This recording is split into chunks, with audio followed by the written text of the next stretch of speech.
Le fouet ou un coup d'éclat, c'est selon. C'est ce que l'on peut dire de ce que vient de subir le code électoral gabonais avec l'adoption par les vénérables sénateurs de plusieurs ordonnances portant ratification, modification et complétant certaines dispositions du code qui régit les élections dans notre pays.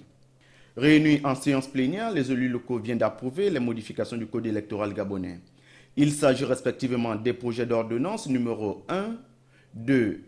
3, 4, 8, 17, 19, 20 et 21 du 26 janvier et du 23 février 2018 portant essentiellement sur, entre autres, les dispositions communes à toutes les élections, les dispositions spéciales aux élections du président de la République, des députés à l'Assemblée nationale et celles des sénateurs. S'agissant du texte portant fixation et répartition des sièges des sénateurs, les élus locaux ont fait un certain nombre de recommandations, notamment sur une pondération à la hausse du nombre des sénateurs pour être en conformité avec l'article 116 de la Constitution de la République. Après un débat contradictoire devant les membres du gouvernement présents en cette plénière, le vote de ces ordonnances a été sanctionné par 64 voix pour, 8 voix contre et 0 abstention.